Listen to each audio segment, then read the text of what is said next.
All right. Hey, what's up, everybody? Happy, what is it now? Thursday. Happy Thursday, guys. I've been feeling a lot better recently. For those of you that don't know, I had the struggle with being sick over the past week. And today I was able to get back into my second strength training session. And I'm very excited about that. Hope to be back next week for jiujitsu again. And that will be a lot of fun. I'm sure anybody that's had to take time off of doing what they love, which is jiu-jitsu, you know how it feels to just be sitting around not doing it and how bad you really want to do it. So I'm very excited to get back into it. What I want to talk about today is the connection between the feet and the ankle. Yo, what's up, Max, Eric? Good to see you guys. You guys will definitely find this helpful. I want to talk about the connection between the feet and the ankles and the rest of the body. What's up, Rob? And how we can actually test the range of motion in our ankles to find out if we are feeling tight and how we can correct that problem, strengthen it, and get back into doing things like squats and deadlifts and be able to do that stuff safely. As well as this will also be very helpful for people that are suffering with things like knee pain or hip pain, as it all connects, right? The feet and the ankles are very important to keep healthy, as that is the bottom of our postural chain. So we see all the time, there are people with neck issues and shoulder issues all the way up here, and it all connects back to the way that their feet are. And we see a lot of weaknesses in the ankles and feet, especially in those that are suffering from hip pain or lower back pain. So if you are suffering from any of that joint pain, listen up. Let's get your ankle range of motion tested out and see what you can start to implement into your regular routine to help you improve that range of motion and never have that problem again. I had this problem a lot because I'm almost 6 foot. I round up sometimes on Tinder. I'm probably 5'11" realistically, but I have very long femurs. I have very long legs. And because of that, there's a lot of distance between my ankle and my knee, which usually means that I have very limited ankle range of motion. And I have to do specific drills before every strength training session if I ever want to get into a deep squat without overarching my back or putting pressure on that. So again, if that's you, then you're definitely going to find this helpful.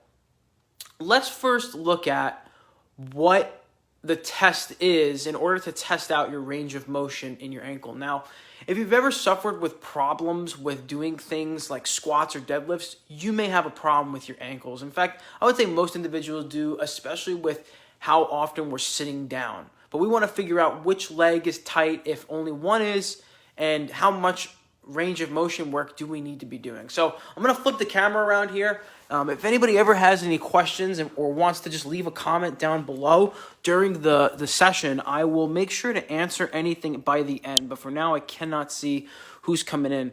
So what we're going to do is a 4-inch test. What you're going to do is you're going to get up along a wall like so, and you want to be about 4 inches or so from the wall. What we're going to then do is keep the foot completely flat against the floor and try to keep most of our weight into our heels. So when we're performing this test, we're going to look and try to get our knee as close to the wall as possible. What we don't want to see happen is putting too much pressure onto the toes where the heel comes up. So we want to make sure that heel stays flat, otherwise you won't get an accurate reading. And now it's very important to do this to both sides. So all I'm doing is keeping my foot flat. I'm going to keep my foot flat as I drive my knee towards the wall. If we're not able to get towards the wall, it's safe to assume that there is a lack there of range of motion in the ankles, which for me, I absolutely have. This is definitely a big problem of mine when it comes to doing things like squats. And I definitely have a hard time having that optimal range of motion. So it's always something that I'm working on. As I do the drills, you'll start to see how much it improves. Now I'm going to do it the other side. My foot stays flat. I make sure my heel stays pressed against the floor as I drive my knee towards the wall. And I can actually get a tad bit closer to the wall on my left side. So that indicates that my right side might have a little bit of a range of motion inhibition, which is going to actually throw off the entire body. Let's look quickly at how the tightness of your ankle will ruin every exercise that you do, especially with squats. So let's flip this around. Yo, what up, Zach? BBC Life, baby. So we're here. We got the mats here. If we have tightness in our ankles, what you're going to start to see is a failure to open up our knees and get them over the toes in a safe fashion. Now, you may have seen or heard before that your knees should not go over your toes when you're doing a squat. And I can absolutely tell you that that is completely false. It's actually good for you to get that full range of motion as long as your heel remains flat on the floor. If you're going on your toes and doing squats, you're going to put excess pressure on your knees. So you always want to make sure that your foot stays flat. So if there is range of motion problems in your ankles, and you're probably going to see it with me as I go to dip down and get into my squat position, right here, I'm opening up my hips, I'm using my legs pretty nicely, but especially as I get lower and I have that problem, you're going to start to see my hips will either start to sink too far back where I put pressure on my lower back, or I will start to kind of shift forward and my butt will tuck under. And again, both of those issues can potentially cause a herniated disc in your lower back. And this is actually something that can happen while you're doing things like wrestling too. If you're shooting in for a takedown and you are having tightness and restriction, you're not able to perform that squat, you may find yourself leaning over more, which puts you susceptible more to guillotines and being in a weak position where you can actually hurt your back. Versus if you have good posture and you're upright and everything here is working smoothly and has synergy in the legs, you can then remain more upright, decrease your chance of injury, be more powerful, as well as not get guillotined and not get easily submitted, which definitely used to be a problem for me, so make sure that doesn't happen. So that's the connection that you'll commonly see, how it throws off the rest of the body, especially if I'm very tight. My body weight can kind of shift forward into my toes, and that can throw things off from the whole entire body, where now I can start to adopt this anterior pelvic tilt if I shift forward, and I can have lower back problems with that. If I have good range of motion, I have good strength in my feet and ankles, my weight will shift back onto my heels, which is more of the center of gravity. And it being over more of my heels, I'll be able to be more powerful in my lifts, as well as during any athletic performance, especially in wrestling. This is definitely the case, and I definitely see some wrestlers with this problem, especially those who are doing a lot of strength training with incorrect technique. So yeah, check out that range of motion. If you are feeling that range of motion, if you're feeling that inhibition, let's get into how you can increase that range of motion really easily through two things. We're going to do some dynamic and static stretching, which is what we'll do. Dynamic stretching being what we do before a workout, static stretching being what we can do after a workout, or something that can be done on its own, not before a session. We'll also look at how to strengthen the calves so the range of motion can stay, right? Because we want to improve the range of motion, but we also want to be strong in that said range of motion. So let's look at how we can increase the range of motion. All we're going to need, so if we move this here, is we're just going to need this bench, a little elevated surface, and then I'm going to be up against the wall here. So definitely pay close attention to the feet and ankles and how I open this up. So imagine if you're looking at a weightlifter, how upright they are when they're doing like an ass to grass squat. Their butt can even touch their ankle or heel while their foot is completely flat. And that goes to show that they have good ankle range of motion. Well, we're going to take that same theory here. What we'll do is keep the foot completely flat, and kind of like exactly how we did with the test, we're going to keep this heel flat, and I'm going to try to touch my butt to my ankle here. And then what I can do is grab onto the bench, and I can pull my weight in. So my heel stays flat, and I pull my weight in. I can pull my butt towards my ankle. And now, as I go through this stretch, I'm going to feel a really deep stretch going from the bottom up to the top of the entire calf muscle here. So I'm pulling myself in, I'm staying upright and driving my knee forward. Another important concept to understand about your feet is you want to be able to kind of grip the ground with your foot and prevent your foot from turning in like so. You don't want any internal rotation of your ankle. If there is internal rotation, that's going to come up and start to put pressure more onto your knee, especially when you're doing things like squats and such. As well, a big problem with this is you're going to see, especially when we cover the hips, is that failure to externally rotate at the foot is going to cause failure to activate the glute muscle, which is responsible for a lot of lower back pain and hip pain. So make sure that you follow through and watch all the future trainings as well. So know that preventing internal rotation, so there's external rotation, and then weight comes back on the heel, right? So as we do this stretch, if we're doing a static stretch, this heel stays flat, I pull my butt in, and now I can hold this for about 30 seconds or so. You might feel that stretch on the back of the calf. You might also feel a little bit of a stretch in the tibia muscles here on the front by the shin. Now, if you're doing this before a squat session, you want to really open this up. What I would recommend that you do is kind of pump it. So I drive my hip through, my foot stays flat, and I release. Pump, release. I do that before a workout. If it's on its own, you can just simply hold it. Make sure that you're doing this on both sides. I keep my heel flat, externally rotating, driving my butt towards my heel, keeping my back straight by keeping my chest up. I drive my butt towards my heel. I can even pull if I need to in order to get a nice deep stretch. We can pump if it's before a workout, or we can simply hold if we're doing it on its own, or after a workout. And that's my number one stretch that I'm going to recommend if you do feel tight in your ankles. Another thing I can also recommend a lot is a myofascial release in your calves. What myofascial release is sometimes the muscles in our body, especially when we're training hard, get stuck in a constant state of contraction. So you might have felt this in your back before. If you've ever gotten pressure in your lower back and you feel like someone is just like squeezing your muscle fibers, it feels super tight, that can happen in the calves.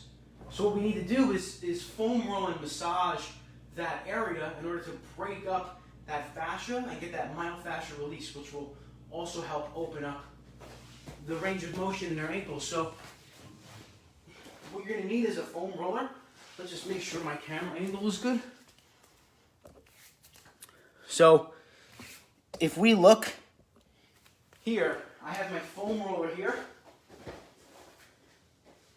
And all I'm going to do is put it right underneath. We want to try to get the entire calf muscle here. So what we're going to do is just bring one foot across in order to put weight onto the shin. Now I can use my hands, pull my shoulders back, and lift myself up, keeping myself kind of crunched forward in order to put weight into the foam roller so you feel really deep massage all throughout. You want to explore it. Figure out where it feels mostly tight. If you need to turn a little bit, get more to the outside, you can. You can go more inside, whatever works. Of course, you're going to do it on both sides. Here, I'm going to put this leg on top, pressing weight into the foam roller. I lift my hips up, keep myself a little curled forward as I roll. Exploring, feeling where it feels tight, and really digging in and being intentional about loosening up. It is going to hurt a little bit. It's going to feel a little bit of pressure, but after you do this, you're going to go and do regular exercise, lunges, squats, deadlifts, and you're going to be able to contract the right muscles and prevent your risk of injury, as well as improve the durability of the other joints as well. Because when we work out with good technique, we are strengthening the other joints as well, preventing injury in the knee, the hips, and the lower back, especially that connection from the ankle. So now that we did that, we did the stretching, we did some foam rolling, we're now going to look at another strengthening technique. So what we'll do, I'm going to keep the camera angle exactly where it is, and I'm going to get a little weight plate. You can pick anything. This is a 25. If you need to go a tad bit lighter, you absolutely can. Let's look at mostly the lower half of the body here.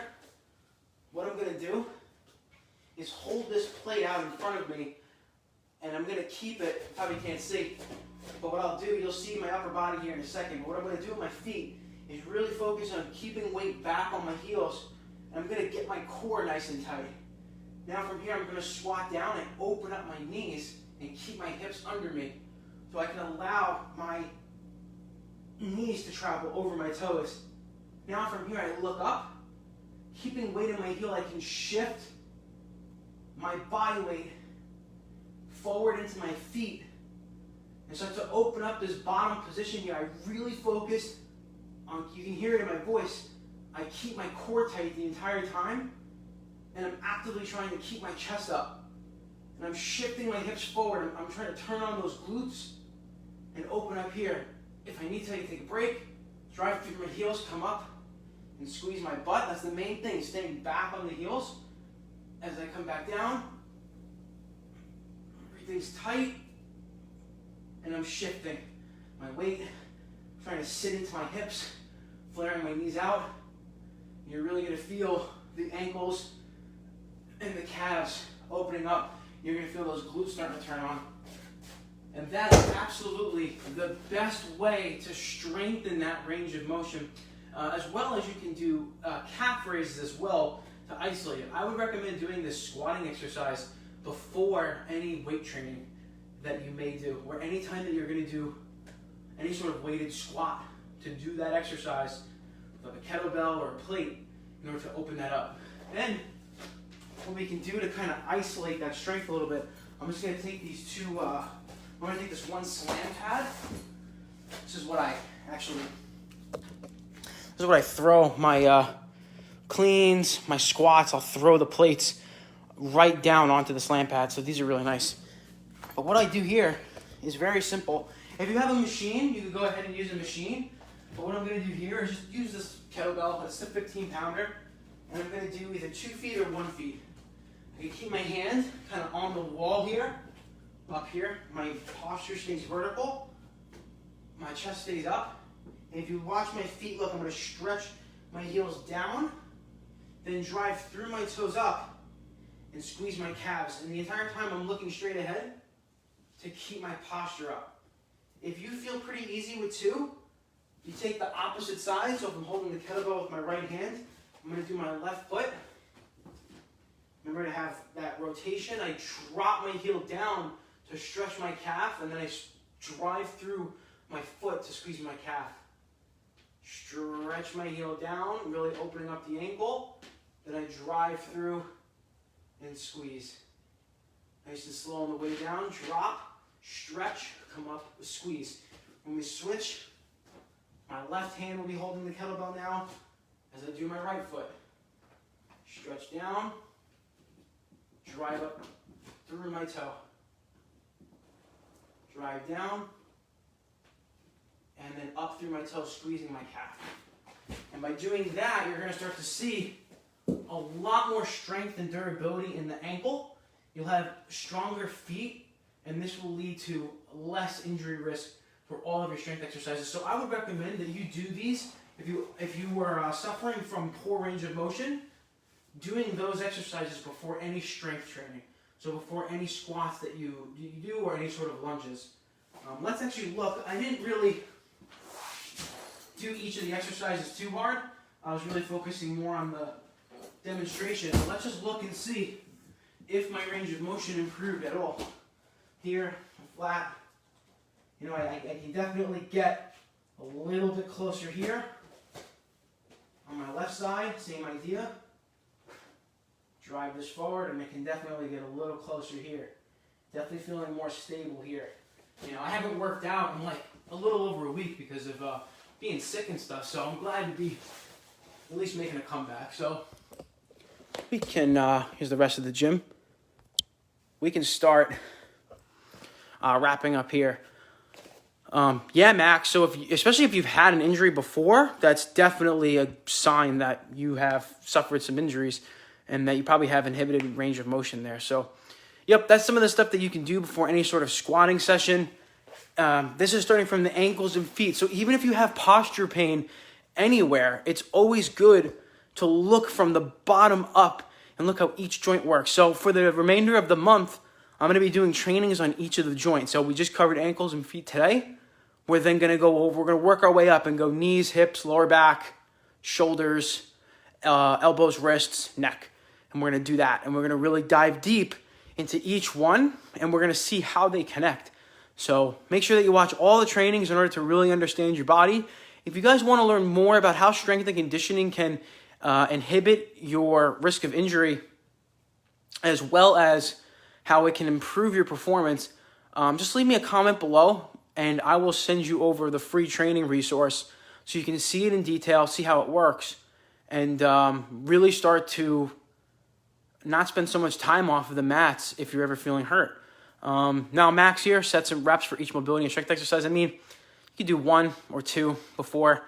It doesn't really matter that much. What really matters is that you're spending quality time sitting at the bottom of the squat, and you're spending just quality reps. You could probably do like 10 to 15 reps on the calf raises. The calf is more of a type 1 muscle fiber group, so we want more endurance, higher rep work. As far as sets go, I mean, you can do whatever you feel is comfortable and whatever helps you. If you don't want to spend too much time warming up, so I wouldn't say go more than 2 sets. I think 1 really high quality set of each exercise will be just enough. And just pay attention to that. Stay in the heel.